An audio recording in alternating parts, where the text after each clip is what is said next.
आमच्या धाराशिव जिल्ह्यामध्ये तर रास्ता रोको परवानगी घेऊन करणाऱ्या रास्ता रोको आंदोलकावर 353 सारखे गुन्हे दाखल झालेत। अध्यक्ष महोदय, हे कोणाच्या सांगण्यावरून होत आहे? जसं आजपर्यंत राजकीय नेत्यांना दबाव आणून त्यांना पक्ष बदलण्यास भाग पाडलं जातं, तसंच हे गरजवंत मराठ्याचा लढा कुठल्या तरी यंत्रणेचा दुरुपयोग करून हा जर दाबण्याचा कोण प्रयत्न करत असेल तर अध्यक्ष महोदय, महाराष्ट्रातली जनता सहन करणार नाही। मुख्यमंत्री सहायता निधीतून ज्या मराठा तरुणांनी आत्महत्या केल्या त्यांना 10 लाख रुपये दिले, हे सुद्धा तुम्ही जाहीरात करून सांगता। याच्यापेक्षा दुर्दैव अजून कसलं असावं? अध्यक्ष महोदय, काल परवा आपल्या सभागृहात एक घोषणा झाली की मनोज जरांगे पाटलांच्या शेलार साहेब आंदोलनाची एसआयटी चौकशी करणार। अध्यक्ष महोदय,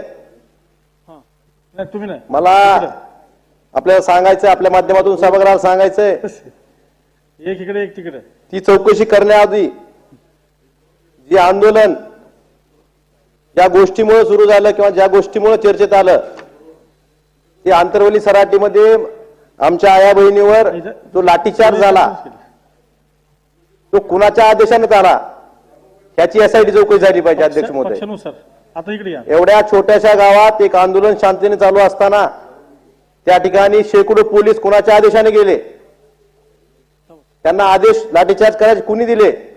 त्या ठिकाणी हरिपाठ चालू असताना लाठीचार्ज करायचा आदेश कुणी दिला?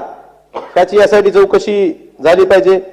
अध्यक्ष महोदय, मागच्या आठवड्यात राज्यभर रास्ता रोको न्यायालयाच्या माननीय न्यायालयाच्या आदेशाप्रमाणे शांततेने चालू होती, परंतु आपल्या सरकारच्या वतीनं रास्ता रोको निवेदन देऊन मराठा बांधवांनी जागोजागी केली, पोलिसला कळवलं होतं, शांततेने चालू होती, कुठल्याही सार्वजनिक मालमत्तेचं नुकसान झालं नव्हतं, परंतु त्या ठिकाणी त्यांच्यावर गुन्हे दाखल करण्यात का आले?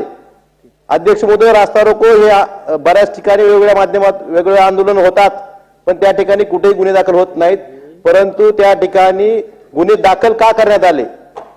अध्यक्ष महोदय, आमच्या धाराशिव जिल्ह्यामध्ये तर रास्ता रोको परवानगी घेऊन करणाऱ्या रास्ता रोको आंदोलकावर 353 सारखे गुन्हे दाखल झालेत। अध्यक्ष महोदय, हे कोणाच्या सांगण्यावरून होत आहे?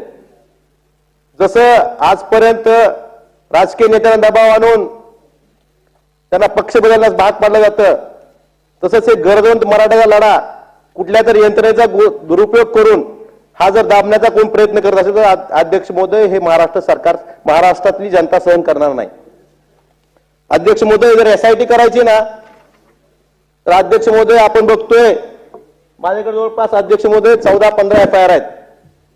आपल्या राज्यात ज्या विविध भरती प्रक्रिया आहेत, पोलीस भरती असेल, वन विभागाची भरती असेल, तलाठी भरती प्रक्रिया असेल, याची एसआयटी चौकशी का सरकारला करावी वाटली नाही?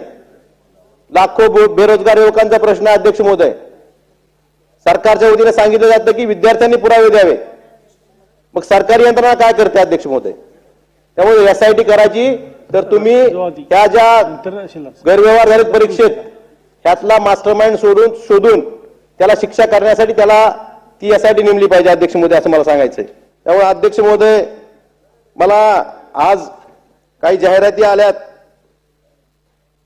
आपल्यासमोर, मला त्या जाहिरात दाखवायच्यात, कुणी दिल्या माहित नाही, म्हणून मराठा समाजासाठी काय केलं? अध्यक्ष महोदय, ही सरकारी जाहिरात नाही, पण पेपरमध्ये आमच्या मराठवाड्यात छापून आल्या जाहिराती।